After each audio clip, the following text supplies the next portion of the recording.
my name is Joel Rabinowitz. I am a volunteer tour guide for Beit Weizmann for the Weizmann House. I worked very closely with Sarel over the years in my previous position when I worked for one of the major banks in Israel. And I used to give lectures on the Israeli economy. The Weizmann House, by the way, is a bit more interesting. You're sorely missed, by the way, because the work that your people do here when they volunteer is outstanding. Really exceptional work. And I can't wait until we finish with this pandemic that you will come back here again for 2 months, 3 months at a time, as you've done previously in previous years. It's really appreciated by the Israeli armed forces and the Israeli people as a whole.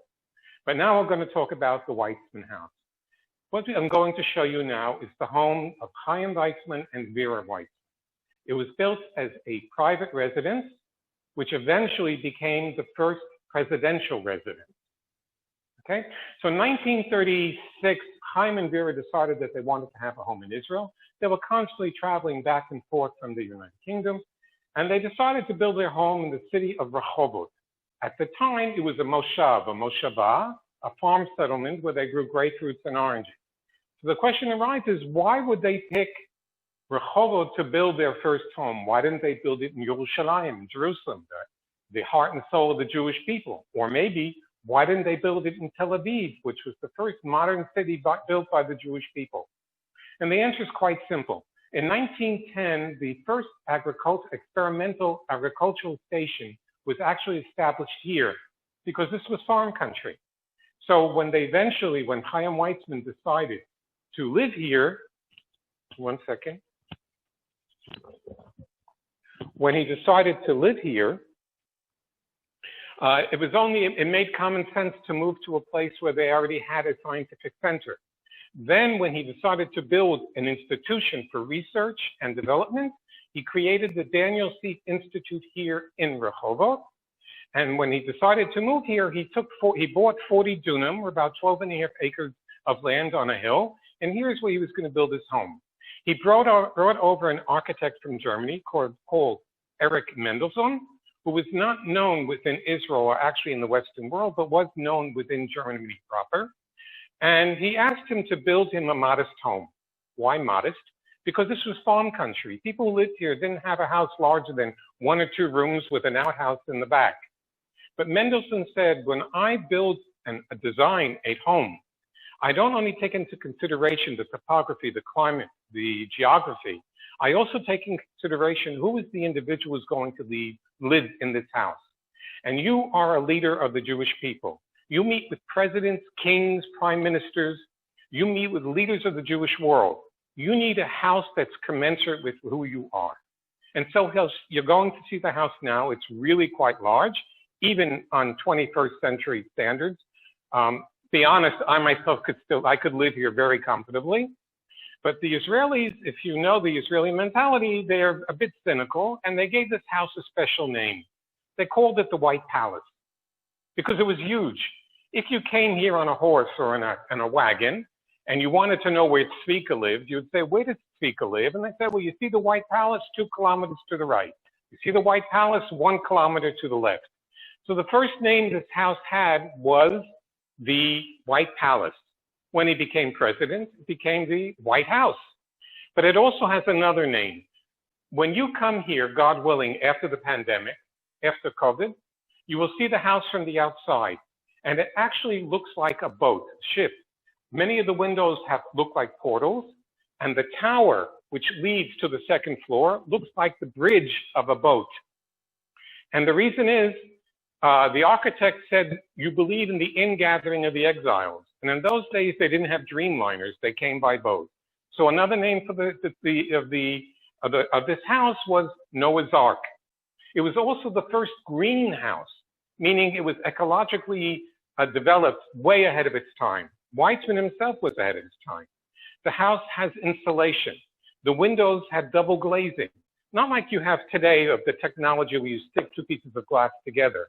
But basically, he built thick walls, and on each side of the wall, he put a window, and therefore you have insulation. Within the walls proper, you have cork. So this was the first greenhouse.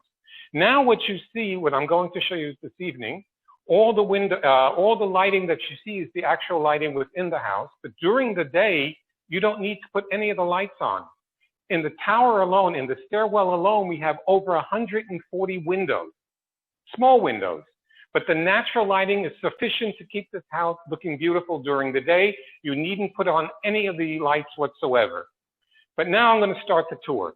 I'm only going to show you a number of the rooms, not all of them, because this is a Vorspice of what to expect when you come to visit us physically.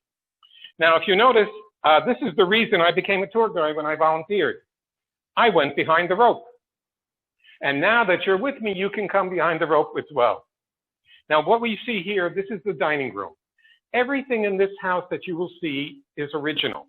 The carpets, the chairs, the cutlery, the dishes, all the paintings, all the Judaica. What you do have that's new are the curtains, because they actually fell apart. We had a piece of the material, and from that material, we were able to replicate all the curtains within the house. But everything that you see here is the original. I should say, of course, the smoke detectors and so on are not. Here is where he would receive his guests. And here, in order to have the workers come, what workers did he use as waiters, waitresses, cooks, and so on?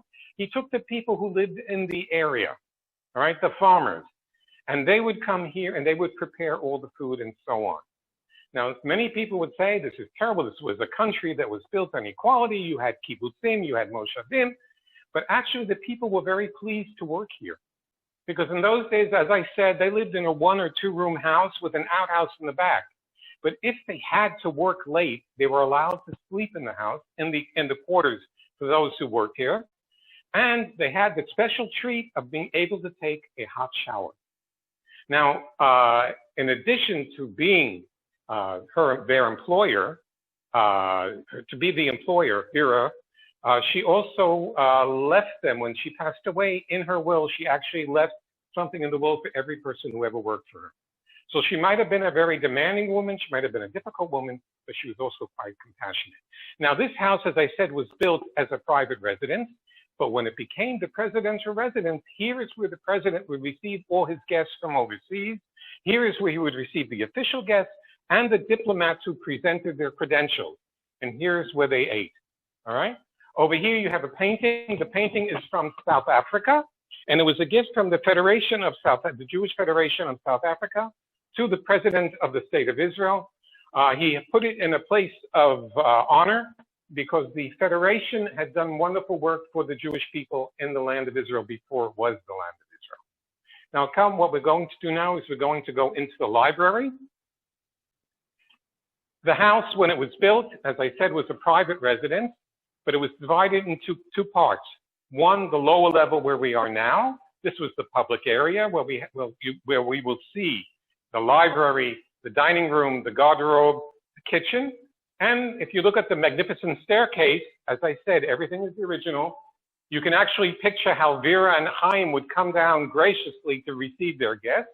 But upstairs are the private quarters, the bedrooms, which we'll actually go upstairs and have a chance to look at that as well. But right now, follow me. We're going to go into the library. Can you hear me well? I forgot to ask. Yes, you're on mute, too. Sound quality is perfect. Okay, yeah, good. Fine. Okay, we are now in the library. And like I said, I could live here. This is a beautiful home. Now, although it's called the home of Vera and Chaim, this is Vera's home. She was the one that designed everything, all the furnishings and so on. This is Vera. Chaim happened to live here, right? Now, what we see behind me is the library. There are over 1,200 books. These are not all of his books, but a small segment. But of the 1,200 books, it's divided into the 2 loves of his life. Not the women, the 2 loves of his life. Science on the left, Judaism, Zionism, and philosophy on the right. They were in 6 different languages, which he could read, write, and speak fluently like Mama Lashon, like mother tongue. This played a very important role because when he met with presidents, kings, and prime ministers to fight the fight and to say the Jewish people should have their own homeland and have their own army, he didn't need interpreters for him. He was able to speak in their language. This played a very important role. Now over here, what we see is we see 2 desks. We have the desk over here where Chaim sat, And we have the desk of Vera. She sat over here, and you see they face each other, right? Now, I actually like to call this the first pre-internet living room. Why? Because they wrote thousands of letters. He wrote letters as president. He wrote letters as a political leader, as a Jewish leader, and he wrote letters as a scientist. Down the hill from the house, we have the archives, the Weizmann archives, where we have over 10,000 letters written by him and Vera. Now, I mentioned the two great loves of his life, but if we look over here at the two pictures, we have the two great women in his life. Here we have his mother, and we have Vera. His mother, Rochaleah, the family resided in Motul, which is a small town in Russia. It was in the Pale of Settlement. Now, I don't know how much you remember of your history when you went to school, but basically what happened was that Poland was taken over by Katerina the Great. It was divided between her and Prussia. And when she took all this land from Poland, one morning she woke up and, oh my God, she had 1 million Jews in her territory. What do you do with 1 million Jews? Well, you create the Pale of Settlement, and that's where the Jews lived.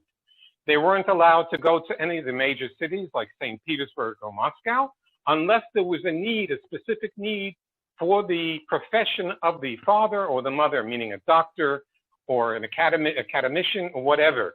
But only then could they leave the Pale of Settlement. Now, Rochaleah, her husband, Oizer, they were timber merchants. They were middle class. And they were strong believers in the Haskalah movement, the education movement.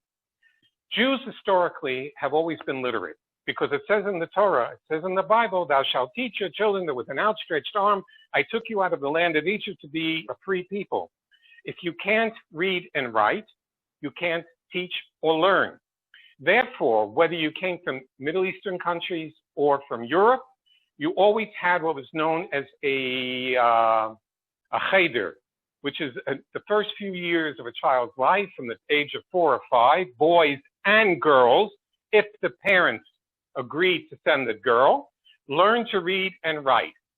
However, with the non-Jews, the only ones who could read were either the aristocracy or the clergy.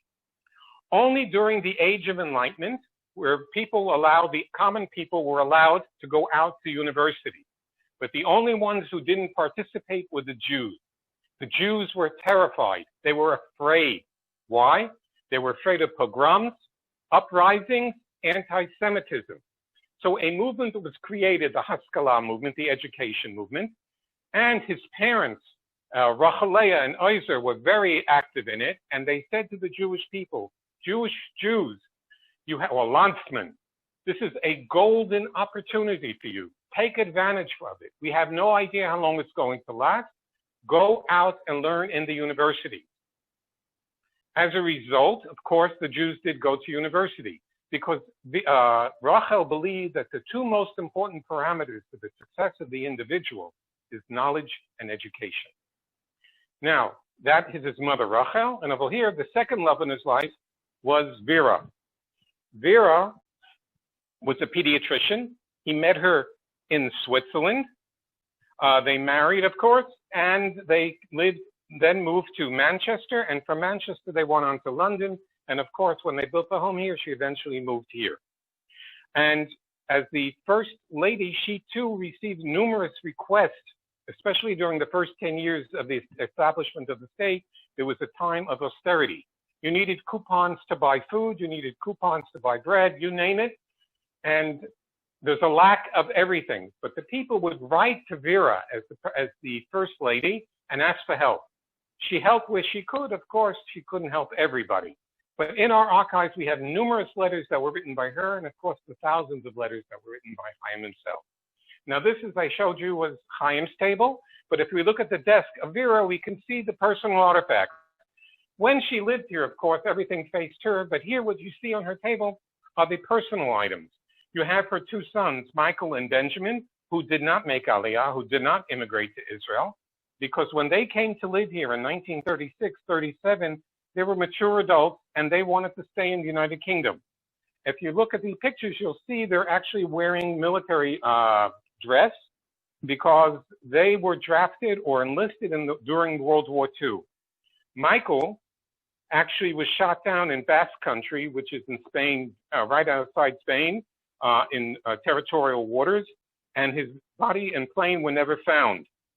And what happened was that Chaim and Vera really had hope that maybe he had amnesia or he was taken as a prisoner of war and that someday he would come home. Of course, he never did. Over here, you have the next generation. Benjamin had a son called David, and this cute little boy must be about 80, 85 years old, and he's retired from the BBC. Over here we have on the table personal pictures. Here is a picture of President Truman. Anybody remember who this guy is?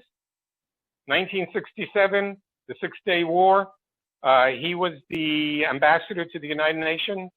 Remember his name, Abba Evan? Well, here you have Vera with Abba Evan and together with President Truman. Anybody know who this guy is? Albert Einstein. That's right. That's Albert Einstein, Albert. Now, I don't know about you, but I saw that National Geographic program on television about the great loves of Albert. It's funny, I thought they were talking about the great loves, his science and so on, but it actually showed the other aspect of the great loves, but it was interesting. At any rate, when Chaim Weizmann, he was a very good friend of Chaim, and when Chaim was elected to be president of the World Zionist Organization in the 1920s, he asked his good friend Albert to come with him to the United States to raise money. And with the monies he raised, they laid the cornerstone for the Hebrew University of Jerusalem, because Chaim believed that the success of a nation is not just to be independent, to be recognized by the world, but to be economically independent. And you can't be economically independent if you don't have an economy. And you can't have an economy if you don't have industry. And you can't have industry unless you have scientists. And you can't have scientists unless you have institutes and universities. Because knowledge and education, and in this respect, science and research, are the main parameters for the success of a true nation that wants to be independent. Where did he get this from? From what I just told you before, Mama, who believed that knowledge and education were paramount to the success of the individual. Now, over here we have a few pictures of the close friends of his. Here we have Lord Balfour, who was what you can call a professional politician. He was prime minister, he was foreign minister, he was minister of health, he was minister for Scotland, he was minister for the affairs in Ireland. You name it, he had the position. When he was the foreign minister, he met with Chaim, and there's a story that Chaim loved to tell. That when he met him, he said to Chaim, "Why do you want to make the Holy Land as the home of the Jewish people? You know what? I'll give you Uganda." Remember, the sun never sets on the British Empire? And for them, Uganda was just a piece of land. Why do you want to go live in Palestine? There's pestilence, there's disease, there are plagues, you have the mosquitoes, poverty, you have poor Arabs all over the place.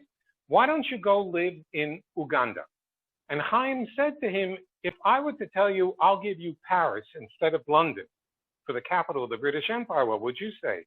He said, no, I'm horrified. London is the heart and soul of the British Empire.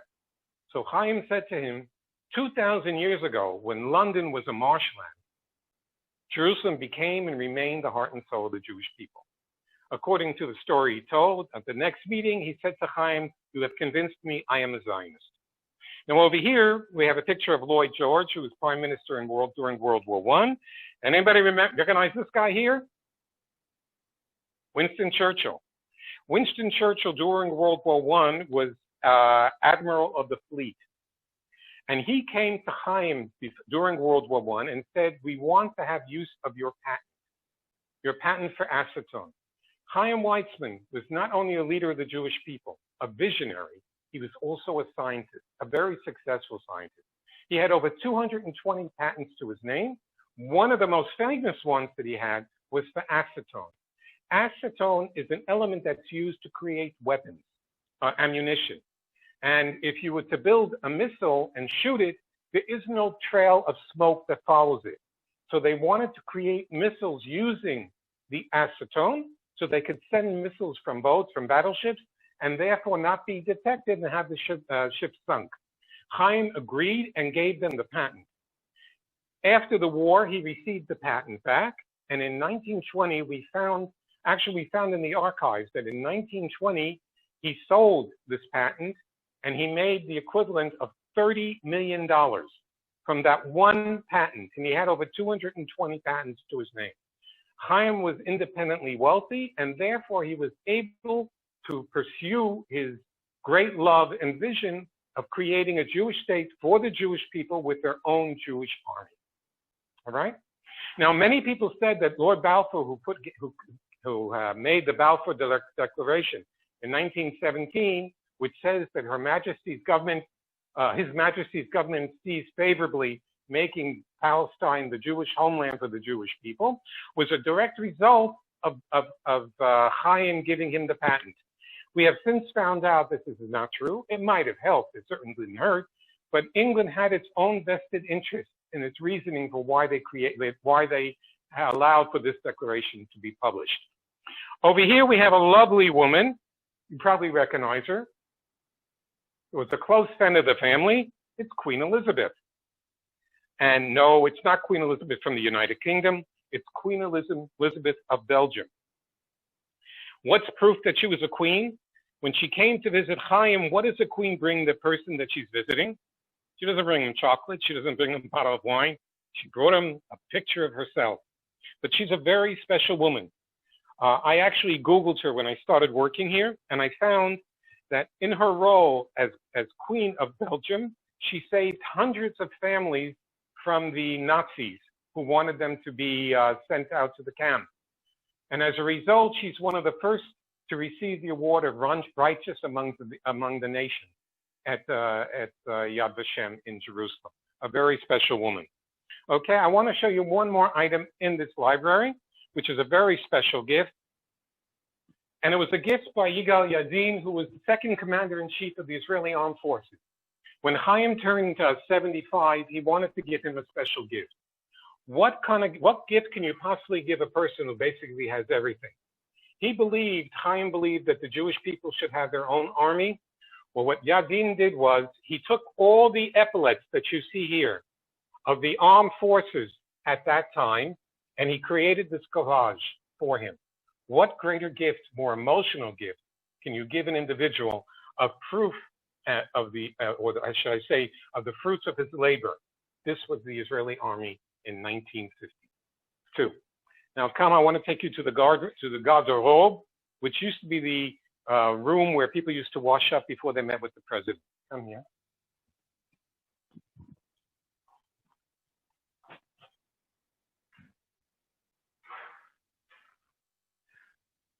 Okay.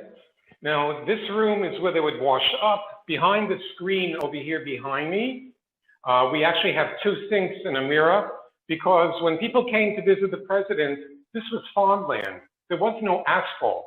When people came, they were covered in dust. So here's where they would wash up. Now we made it into a miniature gallery, and I want you to meet his family. Over here we see 12 of his siblings. Chaim's mother and father had 15 children, 12 who lived to adulthood. 10 of them immigrated to Israel, and they were all highly educated, not just the men, but also the women. For example, Masha, she became a pediatrician. She lived in the Soviet Union. She was arrested during Stalin's notorious doctor's trial. Eventually, she immigrated to Israel and practiced medicine in Rehovot. Anna, remember, this is his sister, 140 years ago. Who heard of a woman going to university? And more than that, who heard of a woman getting a PhD in science? She immigrated in 1933 in chemistry, and she worked in the Weizmann Institute of Science. When Chaim passed away, she took over his library, his laboratory, until she passed away as well. Over here we have Fruma. She immigrated in 1913. She was a dentist in Jerusalem. Over here you have Gila. She was a music teacher, and she established a music conservatory in Haifa. Over here we have his brother Yechiel. Now you may not know Yechiel, but you would definitely know his son. His son was Vera Weizmann, who became the 7th president of the State of Israel. If we look over here, this is the family, and you can see the picture that was taken in 1904. They were actually quite middle class. Up here is his mom and dad. Now, I want to show you something. I want to tell you something about Vera. Vera was a very special woman. She was not just the wife of, but she was a really strong, dynamic, proactive, assertive individual, right? She was not a feminist, but she strongly believed that it was the obligation of every woman to maximize her potential. And I want to show you over here. When they went to live in Manchester, Manchester was the industrial center of the United Kingdom. But they didn't have unions in those days. No socialism. What you made, you earned, and what you had, and what you didn't have, you didn't.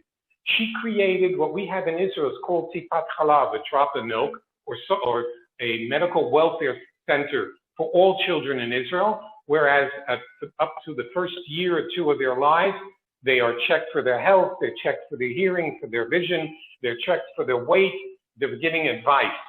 She created, in the United Kingdom, in Manchester, a chain of clinics that all of the workers in the industry would have free medical care for their children during the first 1 or 2 years of their lives. Very special woman. When she became the first lady, she also got the honorary role of being the first president of MDA, Magen David Adom, or the Jewish Red Cross. In that capacity, she set up rehabilitation centers for all the soldiers. She set up rehabilitation centers for wounded soldiers. Also, in the 1950s, Israel had the polio epidemic. But during the first 10 years of its existence, as I said, Israel had nothing. We really had nothing here. There were no rehabilitation centers. What she did was, on the 40 dunam, or the 12.5 acres, she has a swimming pool, one of the very few that were in the country at the time. And she had a lot of land where they could play. And she opened up her home every year to the children so they can be used as a rehabilitation center for those children. She was really a very, very special woman. Now over here, what we have here are the personal artifacts that belong to Chaim himself. Over here, what you see is a letter that he kept, was the last letter from his son Michael. The last letter that he got from his son Michael, which he kept in his wallet. Over here we have his cigars and of course a cigarette box, because you may not know it, the Chaim Weizmann may have been a brilliant scientist, but he was a chain smoker. But we have another item here that's really special. Do you see the passport? Can you read the number? I hope you can. It's as close as we can get because it's a glass case. The passport number is 00001. He received the first passport. And I love to ask people when they come to visit here, who got number 2? And of course, you have a lot of the men who say, oh, it must have been Ben Gurion, who was prime minister. And I, of course, modestly say, you're a chauvinist. Number 2 was received by Vera, and Ben Gurion received number 3. What does this mean to Vera? Well, Vera and Ben Gurion might not have gotten along. I don't think this was the reason, but it certainly didn't help. I want to take you now to see the living room or the salon. As we walk, you can see the two busts. One on my right over here is Chaim Weizmann, and the one on the left, of course, is Lord Balfour.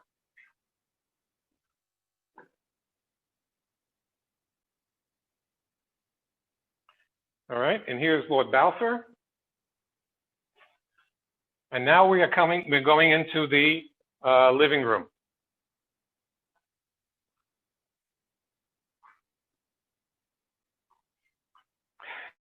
I don't know how you can see it on the Zoom, but it's a beautiful room.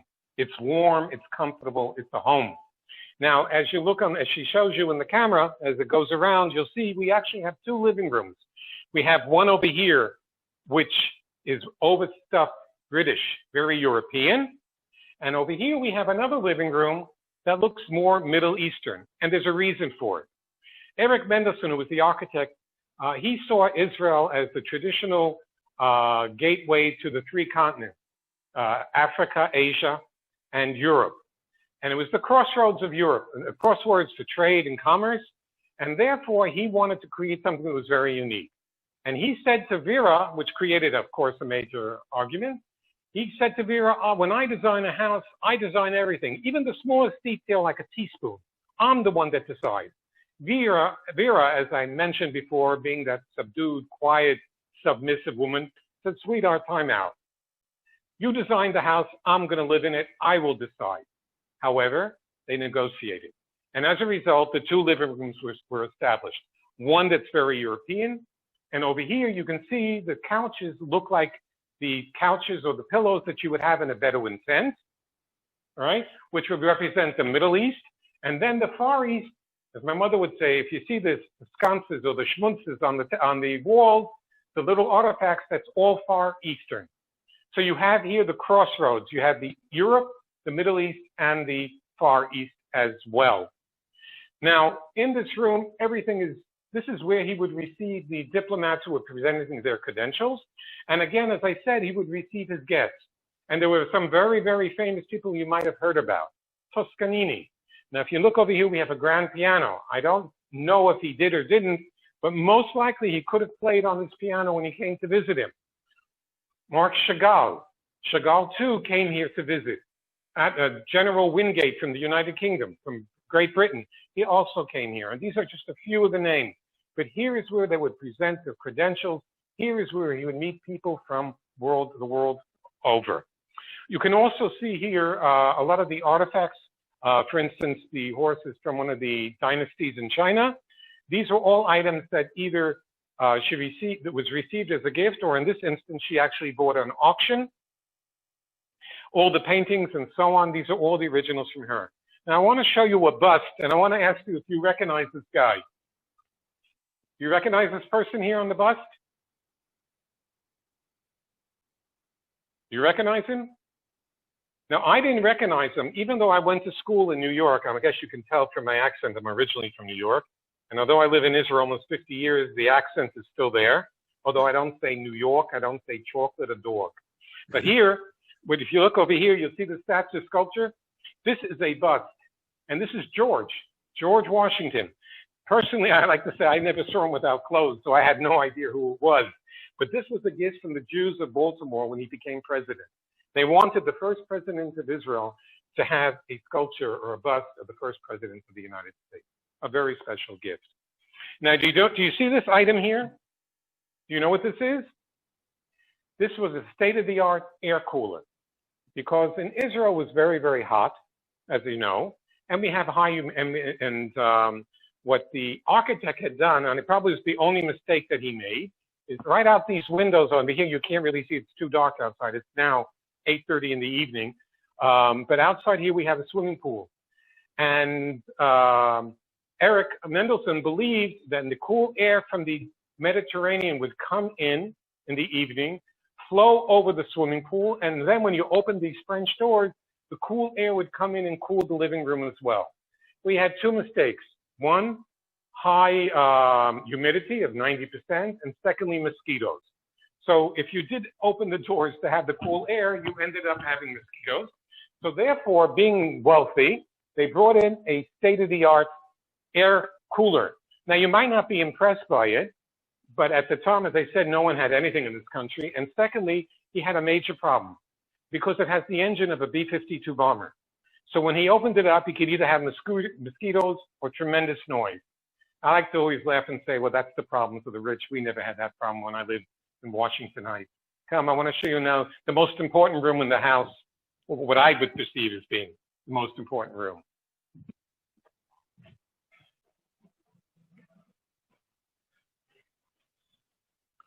We are going into the kitchen, and the kitchen was based on efficiency.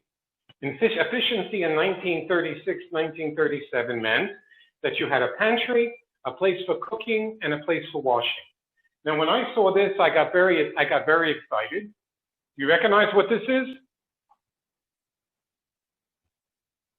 When I show it to the children who come in from Israel, when I show it to children who come in Israel, there's some class from schools, I ask them what this is, and they say it looks like a UFO.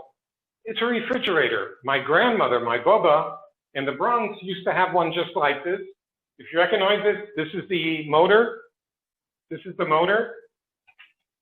And that was the refrigerator. Why should you be impressed? Because who had refrigerators in 1936?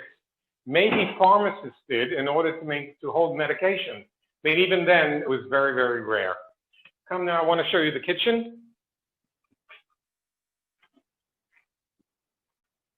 The kitchen really was state-of-the-art. The original item they had was this stove here.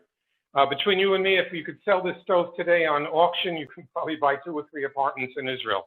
As you can see, it's a Wedgwood stove. Since when Chaim died in 1952, the house was reverted back to Vera, who lived here until she died. Of course, you have electric ovens, 2 of them, a real refrigerator as we know it from the 1950s or 60s, and these were the items that they had in the house. Now, as big as the house is, I want you to notice that there's only one sink. They didn't have one for milk and one for meat. They had one sink. Chaim and Vera, although Chaim went to Cheder and he learned, they weren't a religious family. In fact, in the whole house, there's only one mezuzah, and that's in the entrance to the house. We don't know if he put it up there when he built the house or when he became president of the Jewish people, president of the state of Israel, and as such, he therefore represented all the people and all aspects and then had the mezuzah.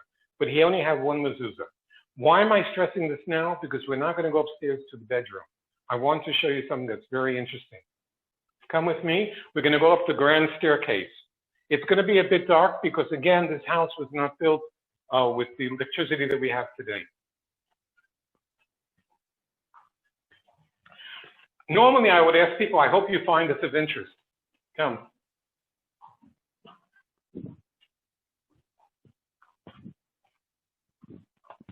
We're all finding this of interest. It's a wonderful tour. Thank you.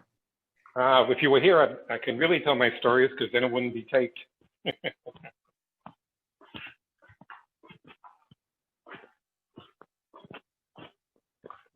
You've lived in Israel. We had...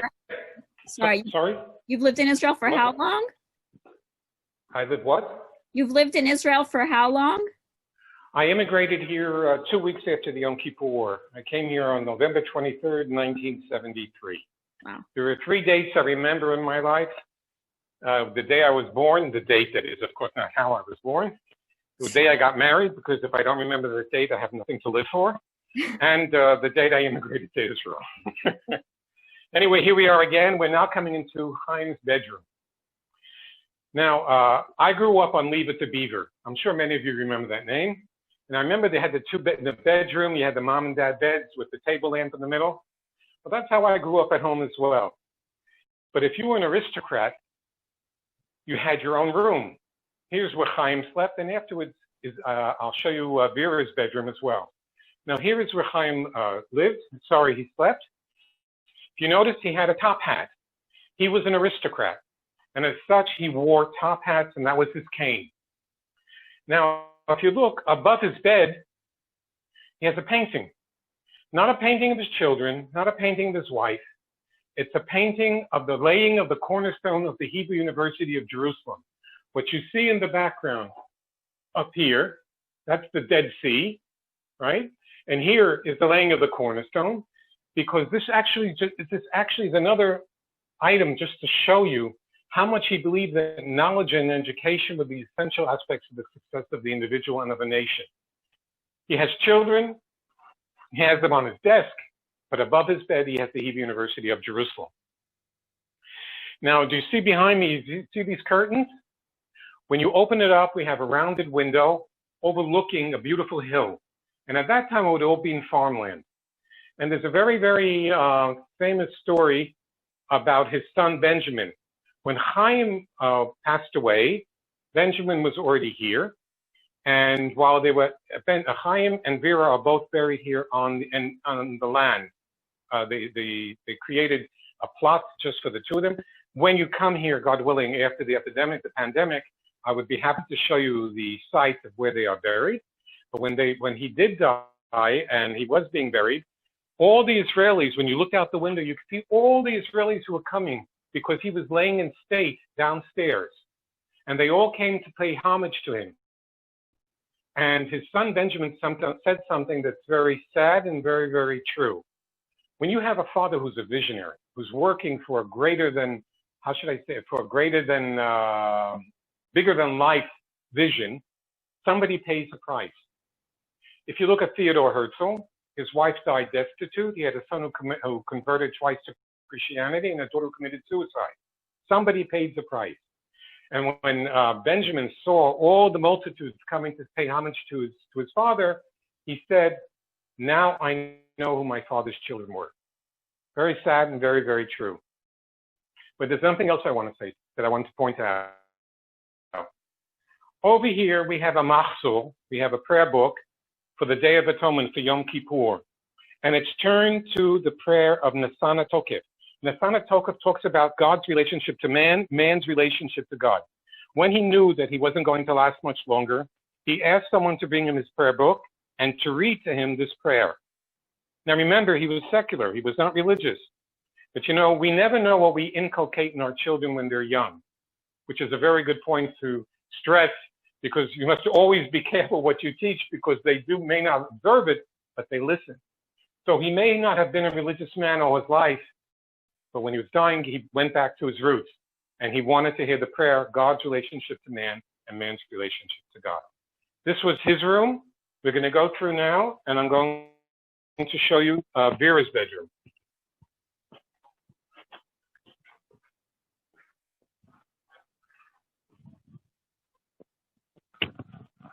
Now, Vera's bedroom is twice the size of Chaim's bedroom. Of course, here you're going to see a lot more family pictures. Over there, you're going to see the actual typewriter where she sat and worked. Besides downstairs, she wrote letters. Here's where she would type. If you look at the bedroom, you can see it's more feminine. It's all in pink. It's all in very warm, plush, overstuffed furniture. And I like to say she has a queen-size bed. A lot of the Israelis used to call her the queen bee because she was very aristocratic. As I said, you know, not everybody could appreciate a woman who's strong and dynamic, but she was who she was. She knew exactly what she was worth. Just like they say that Moshe Rabbeinu, Moses, was the most modest man in all times, didn't mean that he believed that he was equal to a street sweeper, but he knew his place in the world.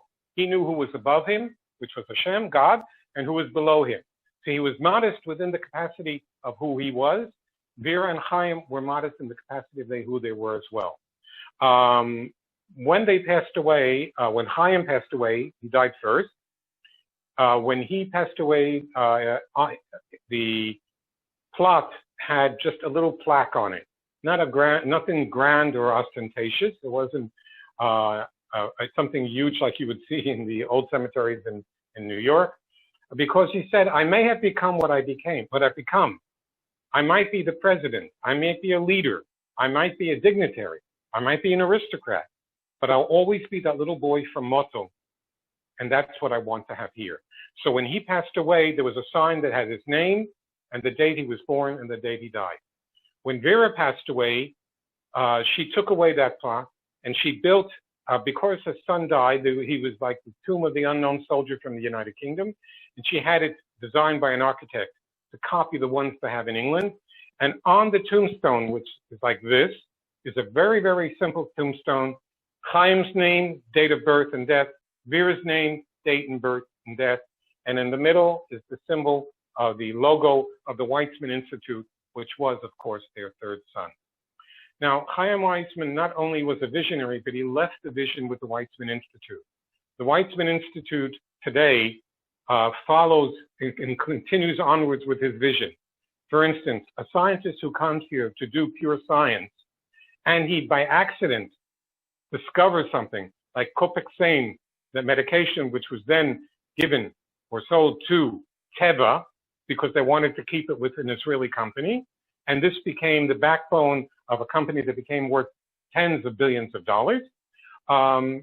When a scientist comes and discovers something, instead of wasting his time in trying to find someone that he can license it to or to sell to, they created a company in the institute called Yeda, which is the marketing arm of the Weizmann Institute.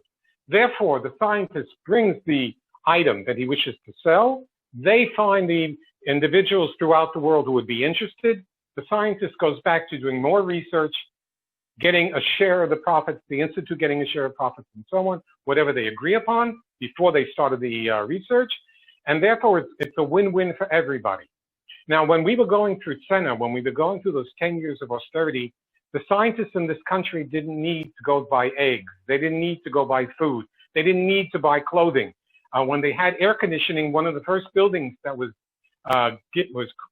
established with air conditioning was the Weizmann Institute, because Chaim truly believed that a scientist should be spending all of his interest and all of his possibility and all his potential on developing something that could be used for the industry, not wasting his time.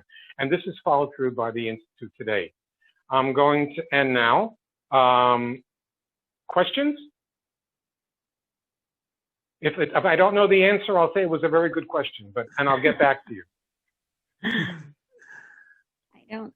Would you like to ask me anything, or? Does anyone have any questions? Please feel free to unmute yourself and ask. I see she was Dr. Vera. Was this a PhD or an MD, or what did she have her doctoral in? Vera, Chaim had actually studied in Germany because he wasn't allowed to study in Russia. Russia had a quota system, just like we had in the United States, where only a certain amount of Jews could study at Cornell or Princeton. They had a quota system, and he didn't make the quota, so he went to study in Germany.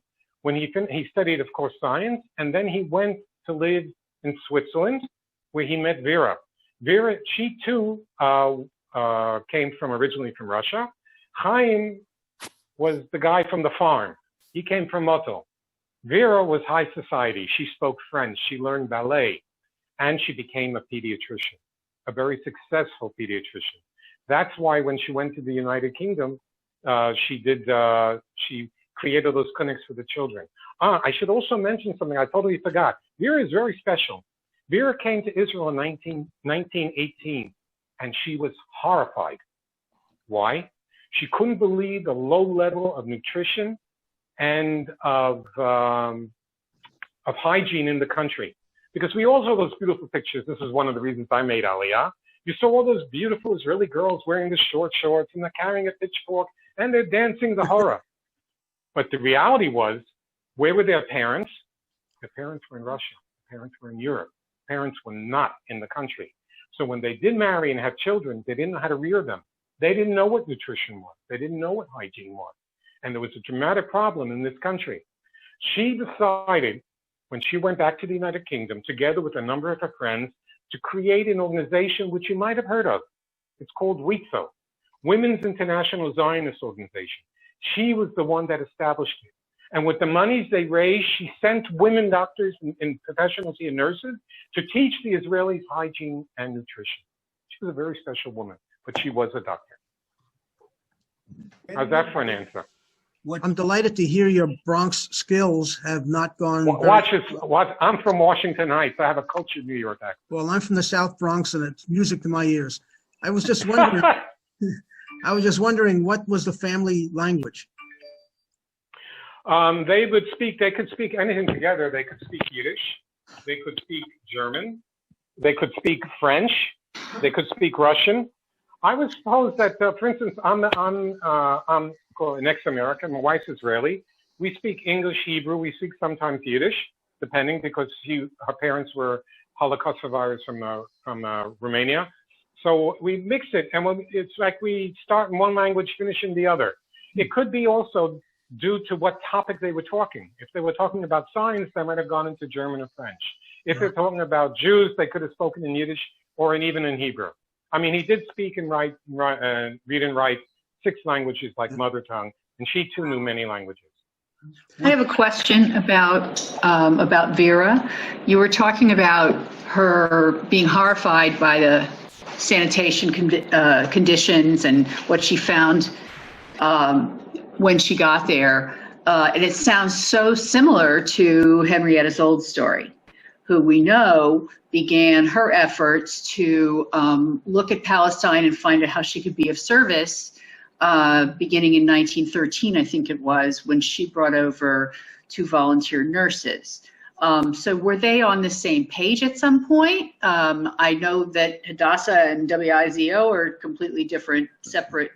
We never merged with them, but Hadassah lives on. And I was just curious what. Well, I can't say. Wow, there's a lot of noise back there. If you're not speaking, please mute yourself. Basically, I would suppose, I don't know.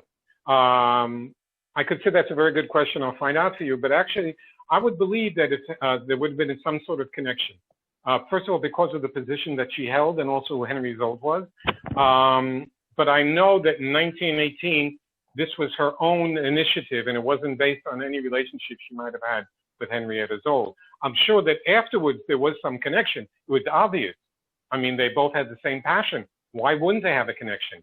But her idea, for instance, as you said, Henrietta sent over 2 volunteers, but Vera had a more global understanding, a macro, not micro. She was macro, if you know what I mean. I'm sorry, I'm actually an economist.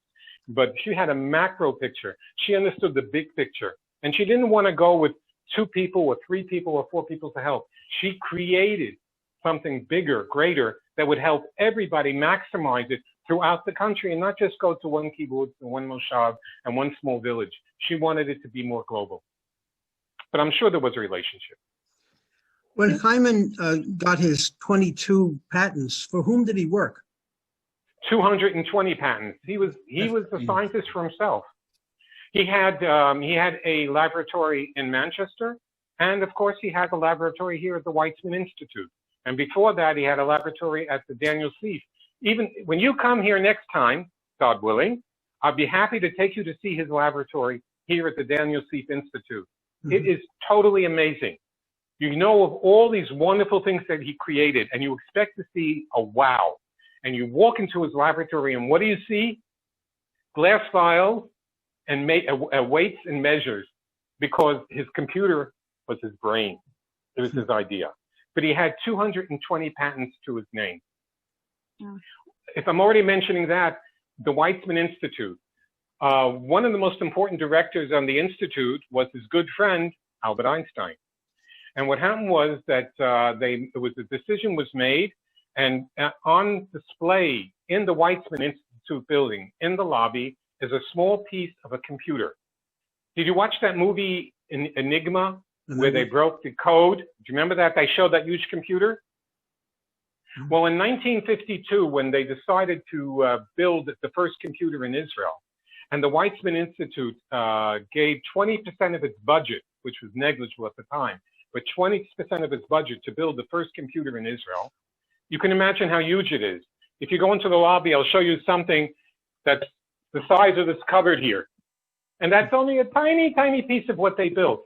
But based on his vision, this computer was used from 1954 till 1964, and this laid the foundation for Israel's success today in software and hardware, based on the vision, and it was authorized by Albert Einstein in 1952.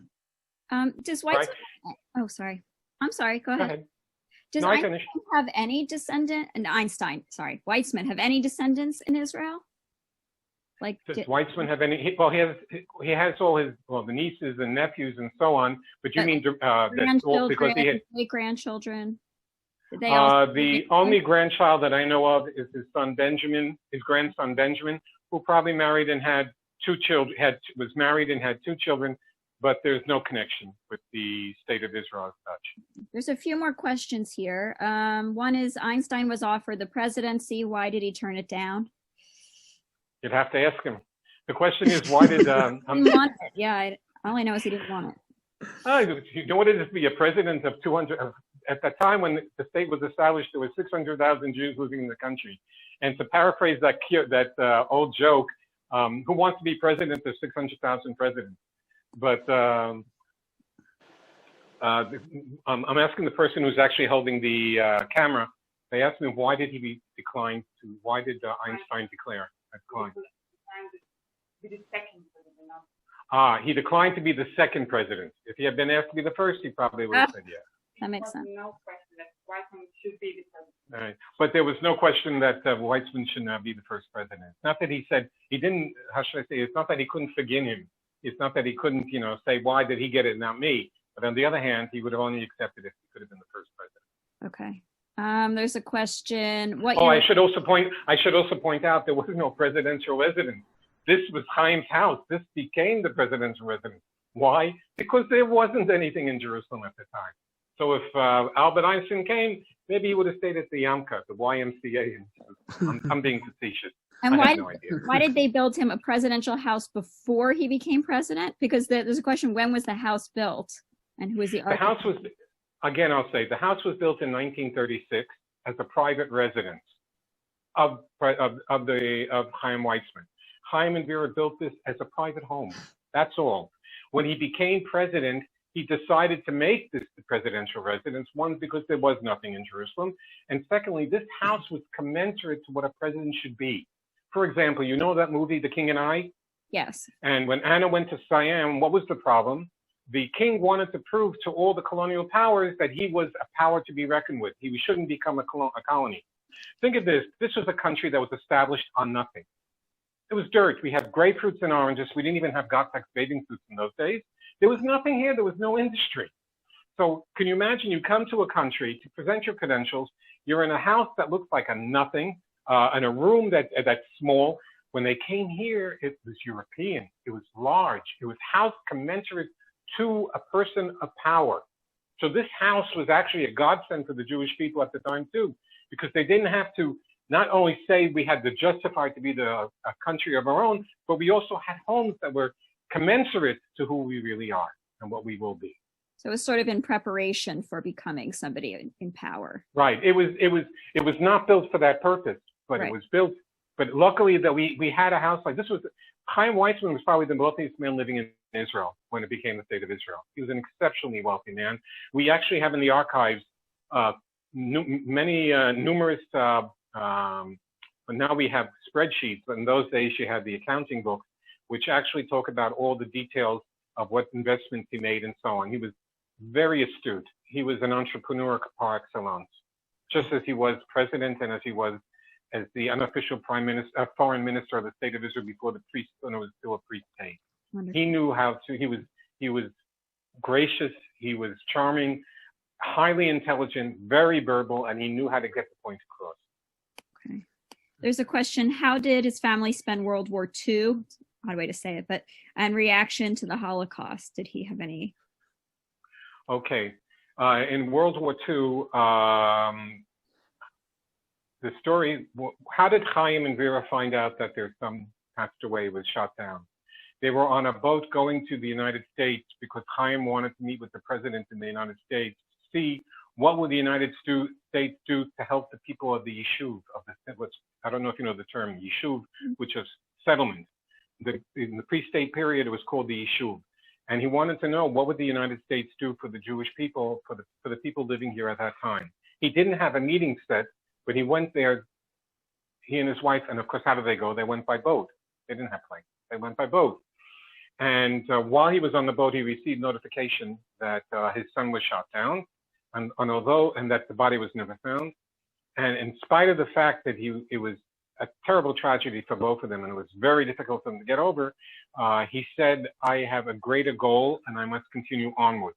And he went to the United States. He couldn't get back to Israel until after the war because of the torpedoes and the sinking of the ships and so on. As for the Holocaust, when you come here, right outside where he's buried, there's a promenade which takes you down to a huge part of his land that was made into the Holocaust Memorial, and it's an unbelievable, how should I say, commemoration of the Holocaust, of those who died and those who survived, the past and the future.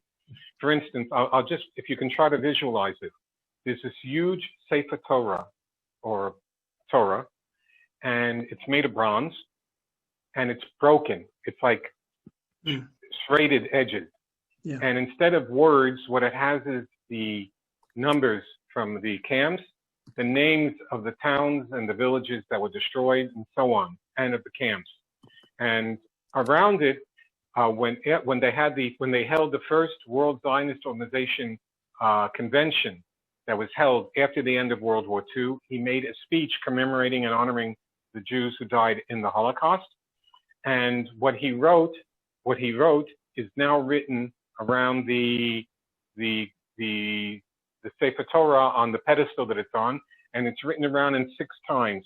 I mean, if you want to read it, you have to walk around it 6 times. It represents the 6 million Jews who died. Mm-hmm. Now, what's also very interesting is he has railroad tracks leading to the Sefer Torah, which represents the railroad tracks that took the Jews to the crematoriums. But if you face in the other direction, it takes you to the Institute. So depending on how you look at it, you're either going to your death or you're going back to life. And what he wanted to show is that you're going back to life. And when you go out from there, and the first building that you will see is this tower, which used to be the solar energy research development center, which was the first one in Israel. And today, of course, many of the patents that were developed are now being used by green countries throughout the world. But what you see is not just going towards the Holocaust, but leaving it. But it's a very emotional thing to see. Today, the whole area, the plaza, couldn't think of that word. 50 years in the country, you forget. At any rate, the plaza today is where all the students receive their degrees. This is where they receive the ceremonial degrees. So, this was an excellent tour, most delightful tour guide. And I also used to picture the girls doing the horror and drinking meats tapozim. That's what I used to picture Israel. We must have grown up at the same time. Well, you know what's funny? My wife is a Moshavnik. My boss comes from Moshav. And I was very excited. You know, I was going to go work on the farm. And I went down there and I met my father-in-law for the first time. Of course, he was this high. He was wearing boots up to here. And he was wearing the Kovatemble, which no one wears, of course. And he was wearing those blue, farm clothes. And he was standing, I'll be, since I'm being on Zoom, I'll be careful what I say. He was standing in animal turds, right? Up to here. And he had this huge cow's head over his shoulder, and he had a green bottle. And inside the bottle was bicarbonated soda, because the bull, whatever he had gas, and they could explode. Literally, the stomach explodes. And he was forcing the bull to drink it. And as I'm looking at it, I'm saying, oh God, what if he doesn't like me? All right.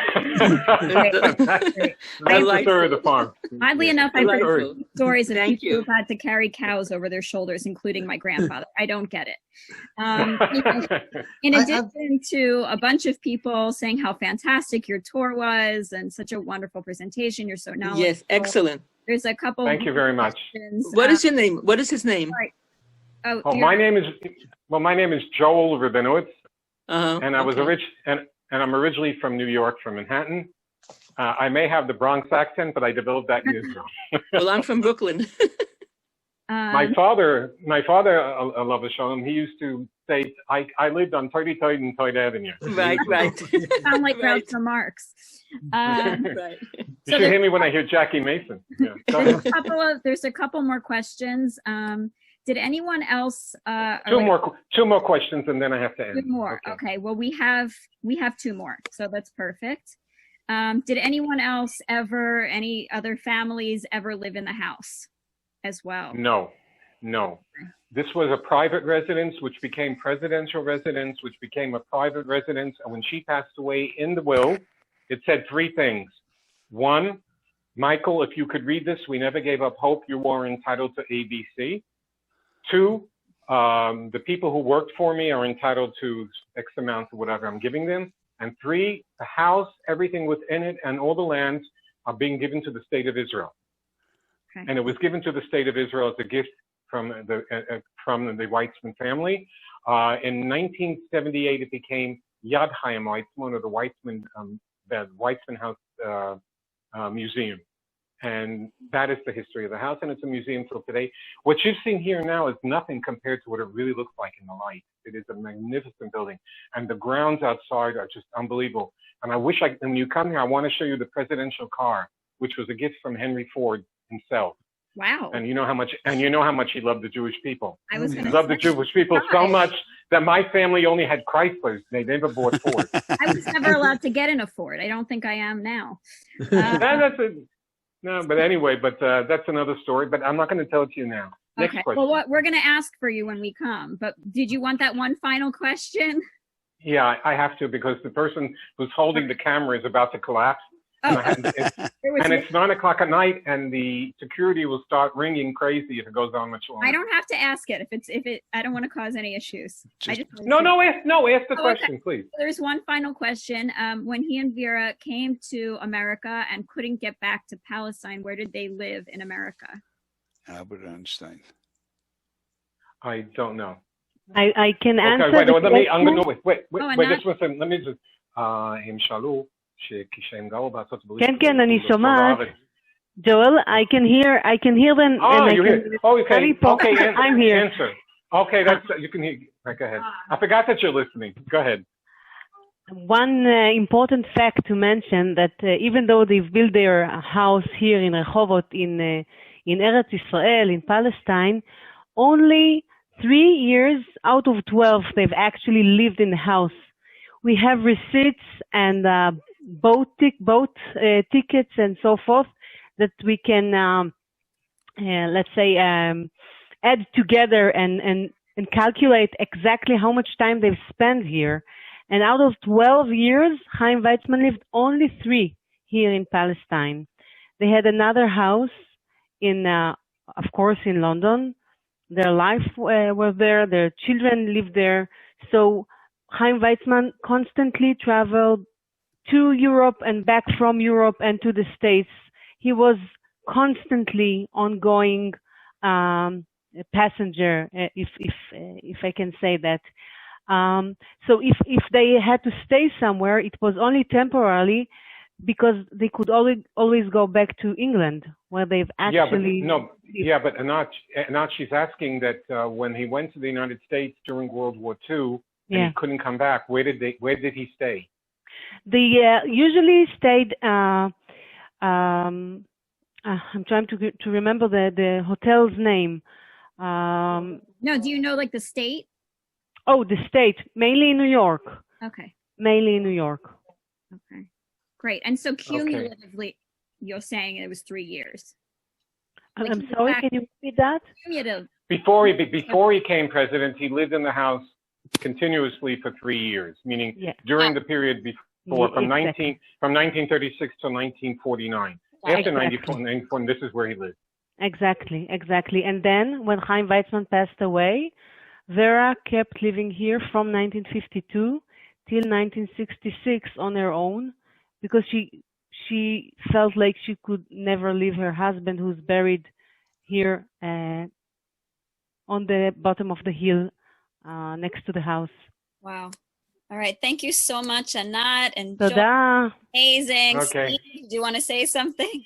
Joe, that was fantastic. I have to say that Julia was able to check in with us for a few minutes. She's on a hillside somewhere outside of Athens in Greece, and she wishes us well, and she will see us on Tuesday, where we have a custom tour of Greece. It'll be a surprise, and we're looking forward to that. Today was just a wonderful presentation, very meaningful in many different dimensions to many of us, including the Bronx accent. And I really appreciate you taking the time to spend with us. And Laila Tov. Thank okay, you. Laila Tov. Bye-bye. Thank you, Joel. Thank you so much. Thank you. Toda rabba. What time is Thank you, everybody. Take care. What time is Tuesday? We'll be